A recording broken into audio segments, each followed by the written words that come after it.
Shoots and Score Hockey Talk, where we talk everything hockey. I am John. I'm Mike. I'm Chris.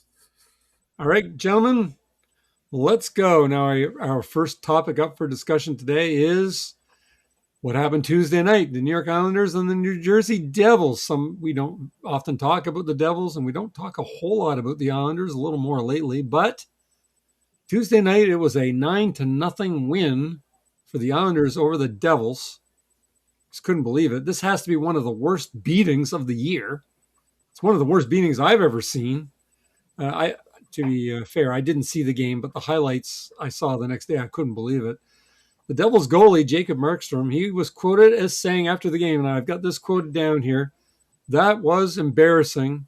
That's all I can say. From my part, 9 goals, that's just a joke."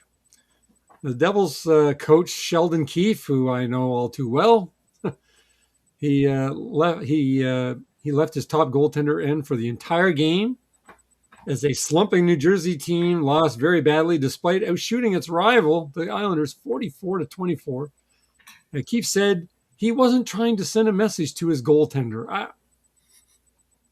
I'm shaking my head here more and more, guys. I just can't believe anybody would try and say that. And I have a number of questions about this entire mess. And number one was Keefe sending a message to his goalie? I say no doubt. It's not what he says, it's what he does. I mean, come on. What in the hell is he trying to kid here? Mike, is he sending a message to the goalie? Why the hell would you leave your goalie in for 9 goals? Well, if you're leaving a goalie in that long, you're clearly sending a message to him one way or the other, whether you want to say so or not. That being said, I've never been a fan of Sheldon Keefe. Even when he was with the Maple Leafs, I thought he was a terrible coach. So did I.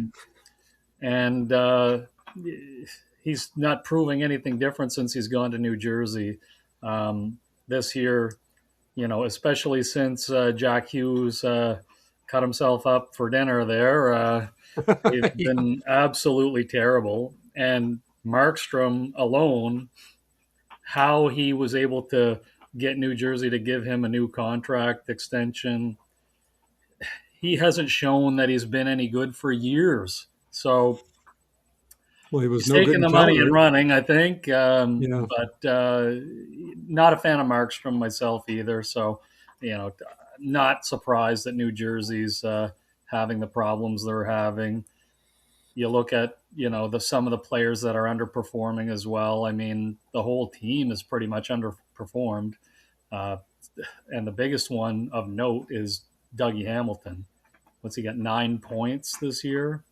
Is that all it is 9 points? Yeah, and he's a perennial 45, 50-point defenseman. He's going to be lucky to get 20. So, yeah. The Devils they're a mess, like you said. And the Islanders, luckily it wasn't Colorado they were playing, because I wouldn't want to see the score if it was Colorado or something like that. But the Islanders aren't a super high-scoring team, and to give up 9 goals on 24 shots to them, it magnifies how bad your team is playing. So, Chris, what do you think? Yeah, when Anthony Duclair scores a hat trick on you, things are bad. I was going to ask something about that too at some point. Yeah. I can't remember if I put that in the questions at the end or not. But yeah, I think, not only did he have 3 goals, but he had 2 assists. He had 5 points that game after being suspended for 2 or healthy scratch for 2 games. Yeah. That score kind of popped up, I think, the next morning, and I had to do the double take. I'm like, what? And then, yes, I saw the highlights, and I saw Markstrom's interview afterwards, and I was shocked that they kept him in for that. You don't see that. You don't see that very often in today's NHL. Even Jake Ottinger got pulled after the 5th goal against Carolina, right? In the second period, they pulled him, right? They finally said, okay, enough's enough. To leave Markstrom in there for 9 goals? Wow. I can only paraphrase, but Keefe had said something like I said, he wasn't sending a message to the goalie. He was trying to send a message to the team, and I was just thinking, what the hell are you talking about? No, yeah. What kind of babble is that? Hockey history, you send a message to the team by pulling the goalie out and not blaming the goalie. That's how you send a message to the team. Well, Keefe obviously, like I said, it's not what you say, it's what you do. Mm-hmm. Just ugly. But I have a second question here. Now, is Keefe on the hot seat after this mess? Can the Devils, as an organization, allow a coach to leave a goalie in for 9 straight goals? Chris, what do you think? Keefe, I don't know what his contract status is. He could be, it could be a scapegoat. But to me, I think the organization needs to look at Fitzgerald. Right, he's the GM there. Fitzgerald, is that his name? Yeah. Because this guy was given, Jack Hughes landed on his lap, all kinds of salary cap space, a lot of young talented players. In the last 3-4 years, he's brought in Palat, he's brought in Markstrom, he's brought in some guys, but the team isn't getting better, and it seems to be all depending on how well Jack Hughes does. And yes, I forgot, he brought in Dougie Hamilton at $9 million a year, when the next best offer is $6 million. So for them, they should be looking at Fitzgerald and how he's constructed this team. But I was never a Sheldon Keef fan. I was shocked as soon as he got fired. New Jersey hired him in a second, almost like sort of free agent for the Flyers. Gets picked up within 5 minutes of free agency. Similar idea, right? You're just like, what is going on here? Why is Sheldon Keef considered so golden after that Toronto mess, right? But yeah. Well, we know Mike likes Keefe, so do you think Keefe's on the hot seat there, Mike? What do you think? To a certain degree, but I mean, he's only been there for a year and a half, so they're probably going to give him a little bit more rope. However, come trade deadline, that's where you're going to see some pressure being put on. If this team is not in contention, which I find very hard to see them being in contention the way they're playing right now, then I think you might start to hear some rumblings of maybe a change or at the end of the season. But if this team doesn't make the playoffs, they're probably both going to roll. They're both will be gone. Heads are going to roll. Yeah. Okay. Well, I've got another question about this mess, and I had to think long and hard. I actually had this down, and then I actually deleted it, and then I said, no, I think it's fair. And I brought it back, and that is, have the Devils as a team just given up on the coaching staff altogether? And the only reason why I was hesitant was because they did have 44 shots. So, I mean, it's not like that they were just, skating doing nothing. But as we know, shots don't mean crap, right? It's all about the high danger chances. Like, we talk about it. You go on about it with the analytics and stuff. But have the Devils just given up on the coaching staff? Mike, what do you think? Am I crazy for thinking this? I don't think so. Because I mean, that's a hell of a beating from the Islanders. I agree. But like you said, they did get 44 shots. So the Islanders, by giving up 44 shots, didn't really do a whole lot better by giving up the 44 shots. Just Sorokin, played really well and stopped them all. So a normal game, a team that gets that many shots is going to score 4 to 5 goals. So even then, it wouldn't have been enough to win the game. But can you imagine if the score would have been 9-5 or something? Jeez. Yeah. So I mean, I don't know if the team has given up on the coaching staff yet. More of a wait and see. Maybe some certain players might have. I mean, I wouldn't be shocked if Dougie Hamilton has. I mean, he's probably looking to get out of town as quickly as possible. They reduced his role.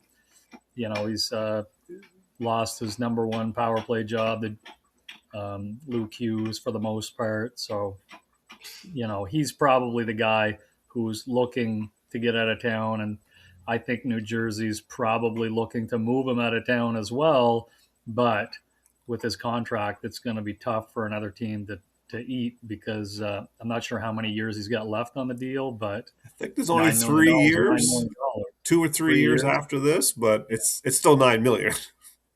It's $9 million, and if this is the performance that you're going to get, and I think Dougie Hamilton's a better player than what he's shown this year.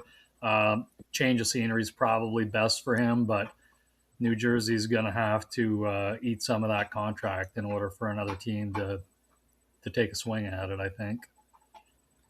Chris, what do you think? Do you think that the Devils have given up on the coaching staff? Do you think the players have given up? No, I don't think they have, but I agree with Mike. There's probably certain players. Doogie's probably one of them. Markstrom could be next for, 0. I was surprised though by his quote because he wasn't blaming anything from what I read, and there was more to what he said. He never said anything about, oh, they left me in for the whole, like, I can't believe that. He never said anything like that. He's got a good PR person. He's been trained well not to say anything, right? All these guys have been trained not to say anything, right?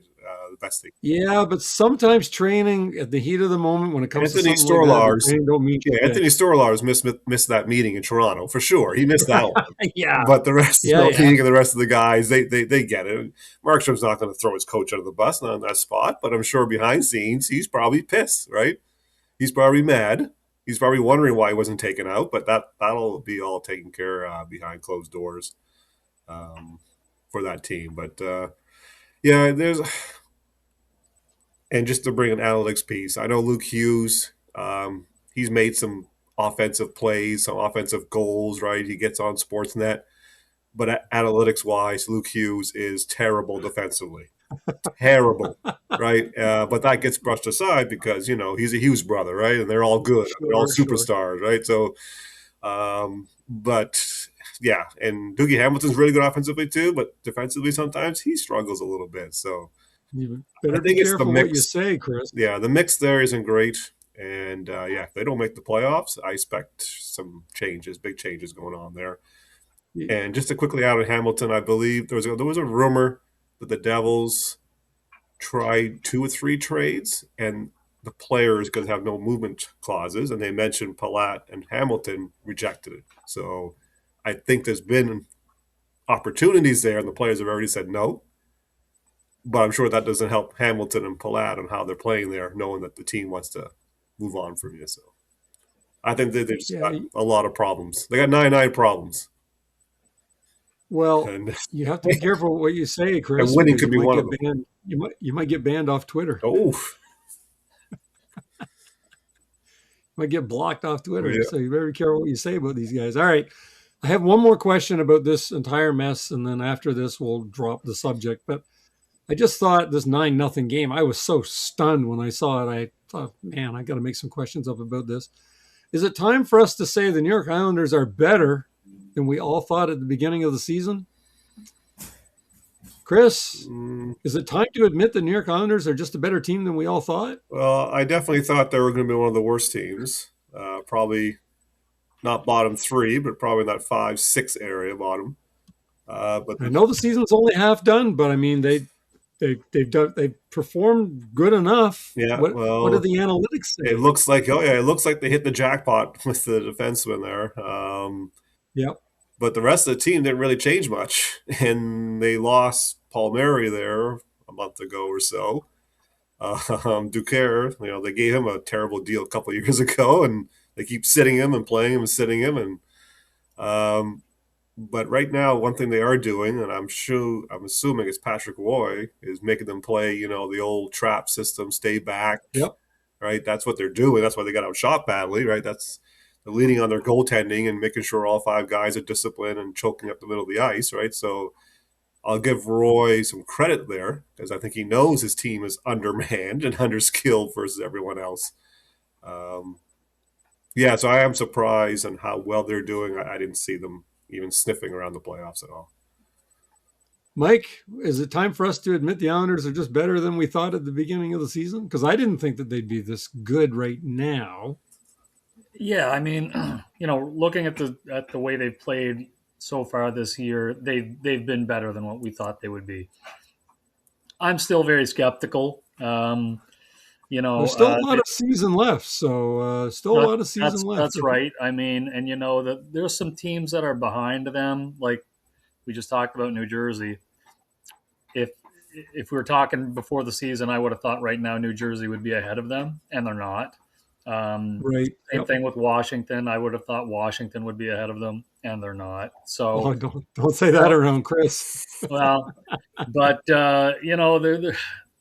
there's still a lot of parity when you're looking at the standings. Everything is still so close. The Islanders could go out and lose 2 games, and they'd be out of a playoff spot. Another team won 2. So, it's right now, yeah, they're playing well, but as I said, I'm skeptical. They have gotten a little bit more scoring out of some of their depth guys, which helps. Schaefer, without Schaefer, they're not in this spot. So they're not doing anything, are they?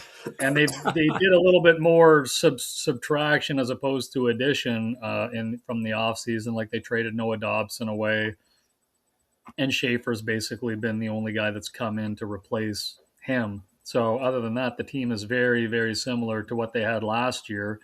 Sorokin's played pretty well though, so when your goalies are playing good, that's always going to help as well. So, right. Like I said, though, we'll talk about the Islanders again in a few more weeks, and we'll see where they're at then. Because end of February, we'll know where they're at. That's fair. Yeah, end of February. That's fair. Okay, well, let's go on to our second topic, and it kind of leads into what you were just saying, Mike, and that is the Eastern Conference. We're going to stick with the East, guys, because it is tight, and it is really, really, really tight.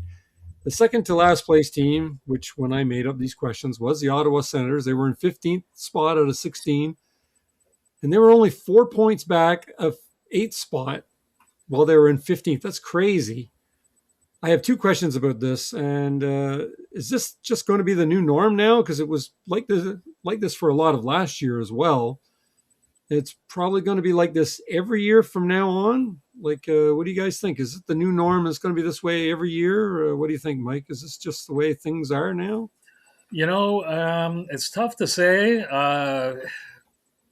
Because it was like this last year for quite a while too. The big thing I've noticed this year is the amount of teams with the amount of shootout and overtime losses. Like Vegas has 12 overtime shootout losses. They're an under 500 team if you take those and put them as a regular loss, which is surprising because, Vegas, anybody talks about Vegas, like, oh, yeah, Vegas is a really good team. And they are, but their points are inflated because of those overtime and shootout losses. So and I don't know how many at this point last year there were, but there seems to be an awful lot of games that go to overtime and shootouts this year. Like I don't know what the percentage is, but it's pretty high. Chris might know more in that regard because he's usually looking at that sort of stuff. But tough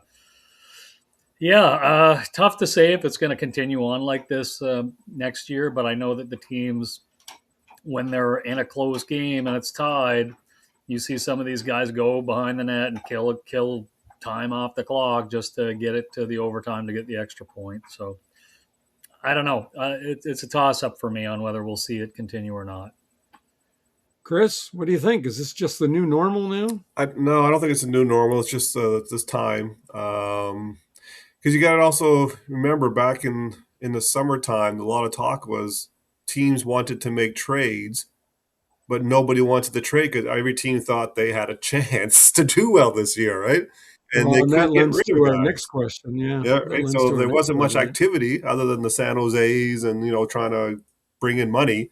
A lot of teams thought they had a chance this year, and now I think we're seeing it because a lot of teams have built their teams up. Because remember, the last 2 or 3 years, we had some really bottom feelers, right, in Chicago and San Jose. Now they've improved, right, and a lot of the teams have kind of stayed status quo. So I think it's a combination of a lot of teams are now kind of equalish, and all these overtime games, I think, is just making it look even more noticeable. Like you said, 4 points to go from 15th to 8th. That's in January. Yeah, that's ridiculous. That's very rare. So the losing point is really skewing the results.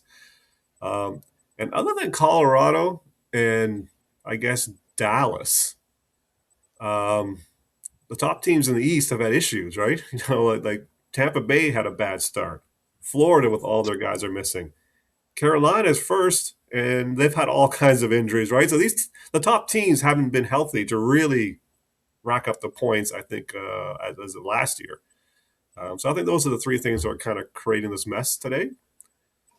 Let's hope by end of February, early March, we have some contenders and pretenders, or no one's going to be trading their free agents away, right? It's going to be... Right. Well, Yeah, well, and that leads to the next question. With this many teams being this close, does it mean there's less action on trade deadline day, which is March the 6th this year? Potential. Let's hope the losers lose and the winners win here in the next 2 months, or you could have a market where it's only 3 or 4 teams willing to trade, right? Willing to trade. I think Vancouver's open for business. Is there another team that's?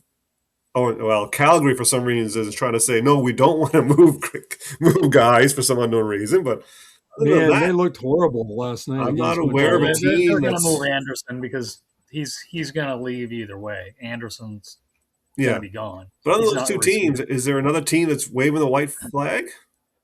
Winnipeg should. Winnipeg should be. No, I think. Shevdalov came off yesterday or day before and kind of said, "No, we're still plowing forward." So he can say that. Just like they're not selling. They're looking to add. They're not selling. So it's right now the market's not looking good. We need some teams to really slip here in the next few weeks and ownership and management make a decision to sell. Yeah, March the 6th. One big fish is off the market though because Christian Dvorak signed a new. Yeah, he's off the market. He's off the market. The big fish is gone. So big fish. All the hopes that everybody had to get that first, second line center, this is gone. What? What? First line center. Philly. Philadelphia wants all the third line center. I think you should trade for KK, and then you're going to be top to bottom loaded with third line centers. That's Philly's next move. Trade for KK. I think Philadelphia should get Keef as their coach. Oh God, no. Yeah, they got their coach. They got all the third line centers in the world. They're set. They're ready to rock. Mike, do you think that there's going to be less trades if we get these teams so close together at trade deadline? Yeah, you're going to probably see less trades. The other trades that you might start seeing is actually more hockey trades, like if position for position, not like, okay, this guy's an upcoming free agent, we're going to trade him. You're going to see more the trades that you might see if it's this close is just if somebody looking for a specific position and another team looking for another position, you might see some compatible trades in that regard. But we'll see after the next month and a half here where everything shakes down, I guess. All right. Okay. I just thought that I had to put that out there, and man, it's tight. It's so tight. It's tight in the West too. But when I saw Ottawa was in 15th place and they're 4 points out in 15th spot, I'm like, good Lord, what the hell's going on here? The big thing in the West is the Central. The top 3 teams are the top 3 teams. That's not changing. So as far as those other teams in the Central go, they need to figure out if they can contend for a wild card spot. They're not getting in the top 3. So if you're not Colorado, Dallas, Minnesota, you're hoping for a wild card spot. So that's where these teams need to determine whether or not they think that's doable or not. So right. That's it for that. All right. Well, let's go on to our third topic, and that is the Anaheim Ducks, because they're 1-7-1 in their last 9 games, and they've really fallen apart right in front of our eyes. Now, the Flyers beat them Tuesday night. I knew that you'd want to talk about this, but I watched the game. Can't wait to talk about this. And, they lost 5-2. Now, Gauthier, he was being booed. Absolutely. Throughout the game, all the time, just like you said, Mike. You said you were at a game, and he's being booed all the time, and he was being booed pre-warm-up, warm-up, during the game, whether he's on the ice, where he's on the bench. I mean, he's pretty nuts. And what has happened here to the Ducks? So can they get their mojo back in time? Mike, what do you think? Are they just, what the hell happened? What happened? I think that the Anaheim team that we're seeing now is very similar to the Anaheim team that we thought we were going to see this season. The team that, the first 30, 35 games, there was no, and we talked about it a few weeks ago, there was no way they were going to keep that up.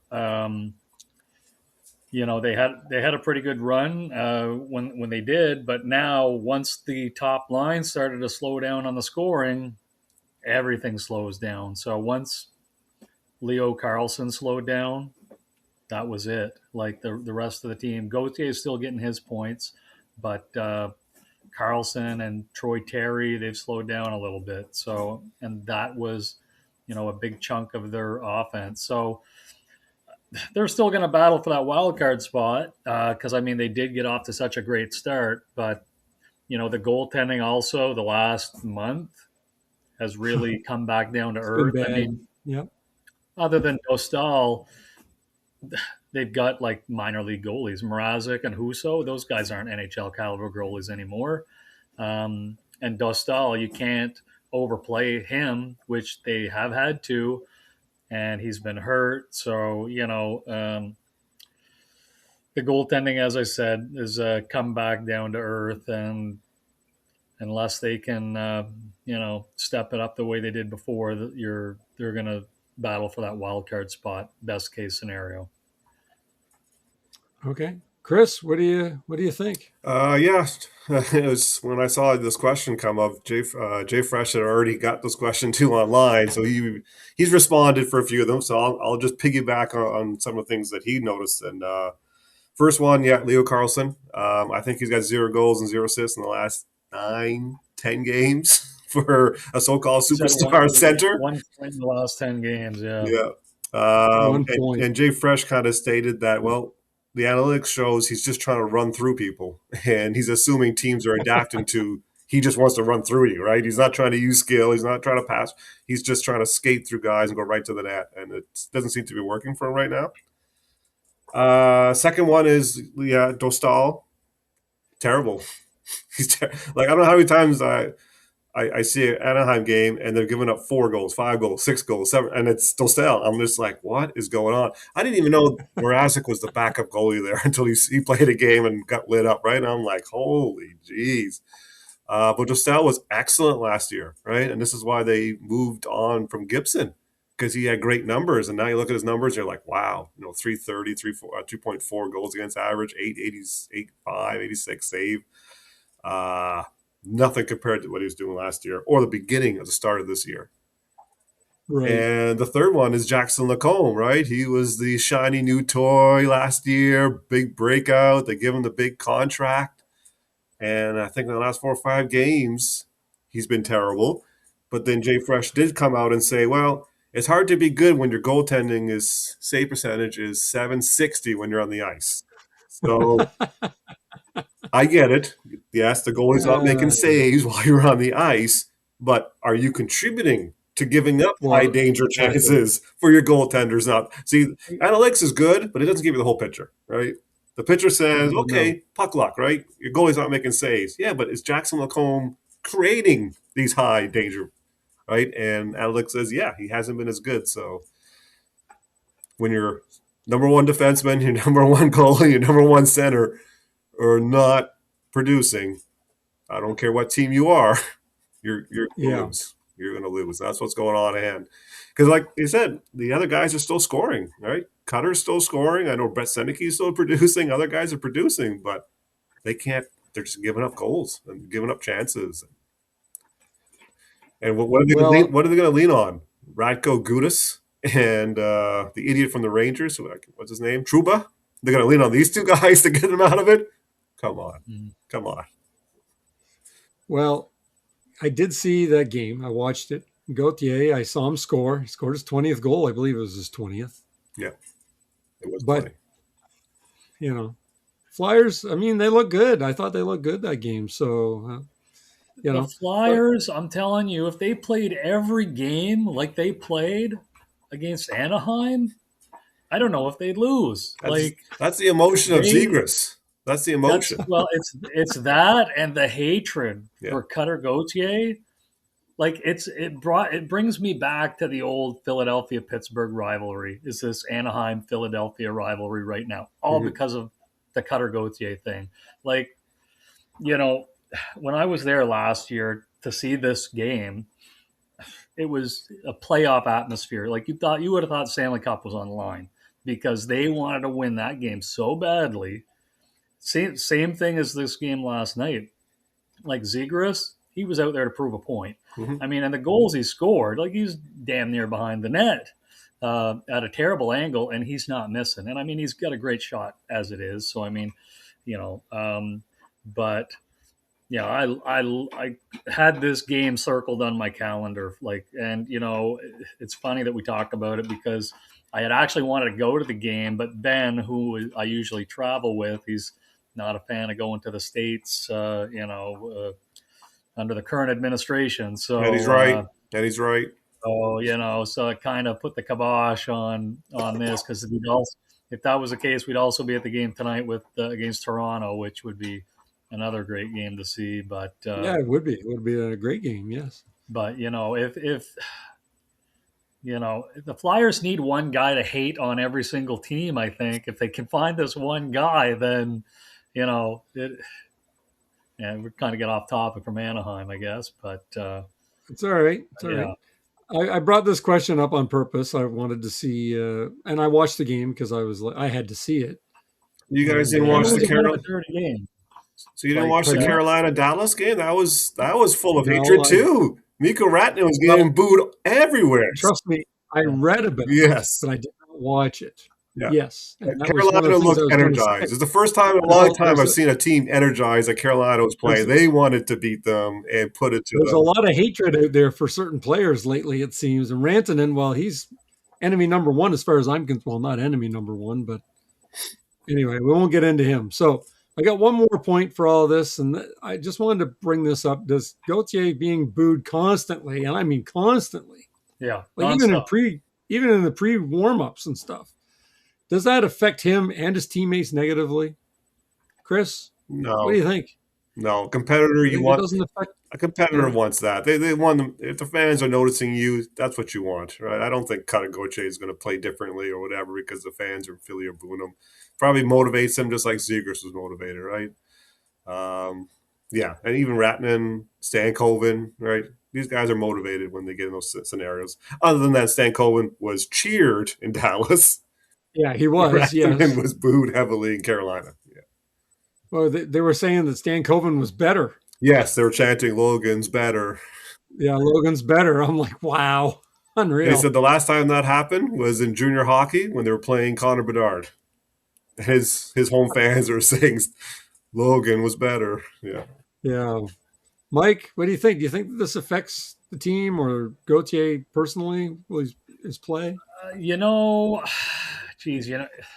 I think to a certain degree, I think it does. I mean, and I'm not just saying that it necessarily affects him. However, I think because of, the fans getting so into this, it gets the Flyers players even more into it. So they're going to try to hit him maybe a little bit more, a little bit harder than they would if not. So he's obviously got to be paying attention for that, because I know when I was at the game last year, like anytime he went in the corner, he took some good hits, like Konechny's hammered him a couple times. Who else?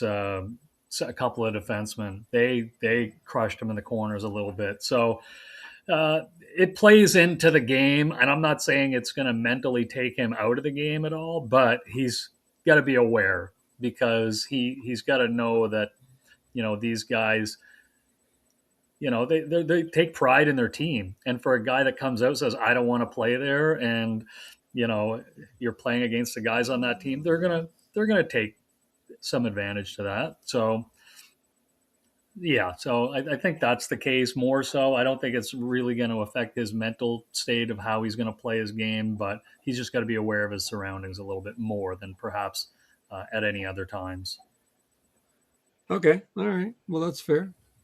Let's go on to our Hockey Profit segment, where I say that you two are the Hockey Profits, and it's my show, and what I say goes. So there you go. Chris, are you ready for the Hockey Profit segment? Oui. You're going to love this, Chris, because you already mentioned it. Anthony Duclair, New York Islanders, had a natural hat trick. 5 points against New Jersey Devils after being a healthy scratch for 2 games.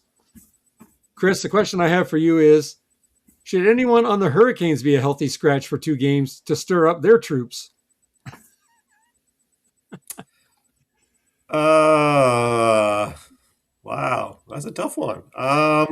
Well, Is there I anyone would you say think should be KK's sent? already being scratched. Brendan Moore came out and kind of spoke the truth again. It's hard to find people that come out and be truthful about coaches and players, and he pretty much dug KK a deep hole, right? Saying that he's not an offensive guy, but he needs to do other stuff. And until he does that stuff, it's hard to put him in the lineup, right?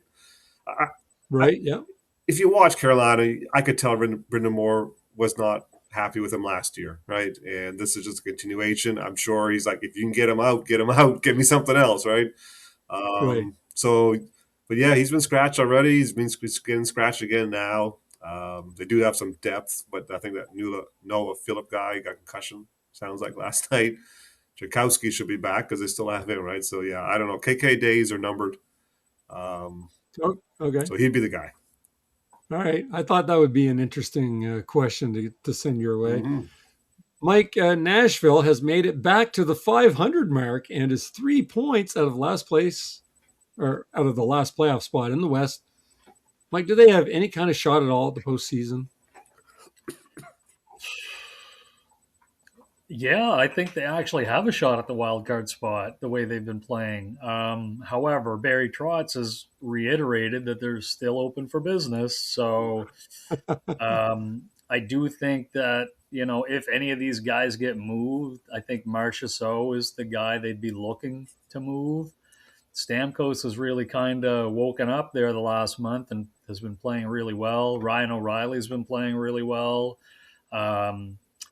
The concern is if these guys stop playing well again, what happens? Because then you're going to see what the team that we see in the first 2 months of the year. Right.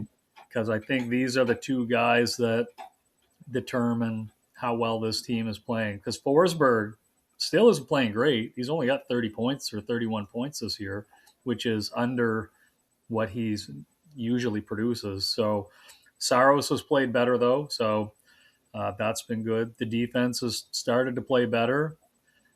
So, I mean, right now, yeah, I think they're in the mix for a wild card spot. Like I said, there's no hope for any of those top 3 spots in the Central, but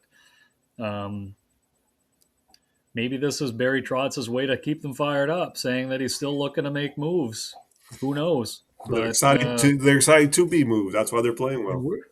Nothing would surprise me. That could be the case too. So nothing would surprise me. Yeah, I mean, at the current time, I'd say yeah, and I don't know who they're facing in the near future, but if they've got some weaker opponents, it's only going to make things look better for them. So we'll have to see. Okay, Chris, number 3, Seattle Kraken have very quietly, and I mean very quietly, moved into 6th place in the Western Conference. I was pretty shocked when I noticed that the other day. I didn't know. What are the chances of them staying in that playoff spot or in a playoff spot, Chris? I know you do analytics. What do you think? The Seattle Kraken. Slim to none on the Kraken. Slim to none. As you said, very quietly. What do you say? They're 8-1, 9-1, or something in the last 10. They were 8-1-1 in the last 10.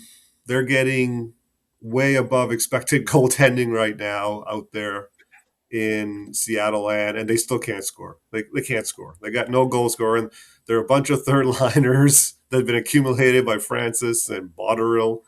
But the goaltending is just, it's just not achievable or sustainable going for the next, second half of the season. So I expect Seattle, this is their little glory of the season, and then they'll come back and start being under 500 and miss the playoffs. All right. I was just checking, and it is 8-1-1 in their last 10. Yeah. I had no idea. I was like, what? Holy crap. And then, okay. When you're 8-1-1 your last 10, as we've seen, Buffalo went on a big tear and they moved up near a playoff spot. And these teams go on these tears, they move up, but if they don't stay, they have to keep on playing over 500 hockey or they get, if you start playing below 500, you're done. Yeah, you're done. And okay, Mike, finally, number 4, and I'm sure you guys will be glad when this is all over with. Mike, Trevor Zegras scored his 40th and 41st points in 41 games the other night in Philly. The last Flyer to have at least 41 points in 41 games is, do you have any idea who it is? I know the year was 2007 because I heard them talking about it. Well, I'll tell you, I did some digging, and I think they're wrong, or they're looking at it differently. They're looking at it differently than what I saw. Okay. So 2007, that person, I believe, was Forsberg. I was thinking Forsberg in my head. Yeah. I didn't know who it was, but I know that they said it was 2007 since I heard players that. have had a player at a point per game at this point of the season. I heard that, but I'm telling you, from what I see, it's Claude Giroux. Yeah, that makes Claude sense. Giroux, who in 2018, 2019, 2018 had 46 points in the first 41 games. Oh, okay. So I don't know why they said 2007. And the year before that, that year, Claude Giroux had 85 points. The year before that, Claude Giroux had 102 I was going to say, didn't he have 100 points one of those seasons? Yeah. And I checked it. I counted each game. Oof. I counted each game, the first 41 games. He didn't miss a game that either one of those 2 years. He played all 82 games those 2 years. And I counted, and the year he had 102 points, it was over 50 points. It was 56 points, I believe, in the first 41 games. So I don't know why they said 2007. Giroux haters. But I didn't. Giroux haters. They're trying to get rid of his history. Like it wasn't. I didn't take their word for it because I'm like. Because I heard the same thing that you heard then. Because they did say 2007, but I was a little surprised that it was that long too. But now that you make light of the Giroux, it makes sense because he did have some really good years in Philly. Yeah. So in 17-18, Giroux had 102 points. It's almost impossible to not have 41 points in the first part of the season and end up with 102 points at the end of the year. Yeah, right. And then this year I'm talking about the year after that, he still had 85 points and he ended up with 46 points in 41 games.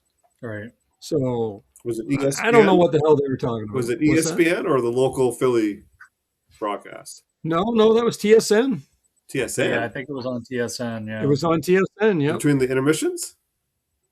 No, during the Sports Center show, then the morning after. The morning after? Oh. Yeah. Okay. But the guy there is the one that said it. I'm like, what? That can't be right. And I looked at it and I'm like, okay, Forsberg, yeah, but I'm like, wait a minute. And I'm like, Giroux, because I had him in the hockey pool back then. I know what he was getting for points. Yeah. And I looked it up and I'm like, there's no way. So, and I counted it and I'm like, yeah, 46 points, 41 games. Yeah, I think they blew it. And that's not that long ago. That's 2018, 2019. It's 8 years ago or whatever, but it's not that long ago. I think we're soon to see Zegras get his contract extension done as well. So. And I hope he sure loves being in Philly. You can tell he loves being there. Yeah, you know what? It's the perfect spot for him because he's got that arrogance to him to a certain degree, and the Flyers fans, they love that. They love that type of stuff out of their players. So he's a great fit. The one thing that he does more than any other player that's been a great fit is he actually gets a lot of points. So something that we desperately need there is players that can put points up like that. I can tell you that after, because I looked at it, after 2018, 2019, there's not too many players that get very many points in Philadelphia. It's really bad some years. Some years it was in the 60s. Konechny, I think, had around 70 points one year, and that was probably the highest in the last while. It was Travis Konechny. So. Yeah, I think it was 72 he had or so, 71 or 72. Was there anything else you guys wanted to add to tonight's discussion before we call it a show? Nope, I'm good. No, I'm good. I was throwing around the idea of, even though we're going to be a little bit past the midway, we should have maybe done it tonight, but I already had these questions ready and I wanted to ask these. But I'm thinking maybe next week we might go over every team individually and give them a grade on where they are now compared to where we thought they would be at this point in the season. And I think that might be next week's show. So okay. Tune in next week, guys. Like, share, and subscribe, and we will see you next week. Later. Bye. Later.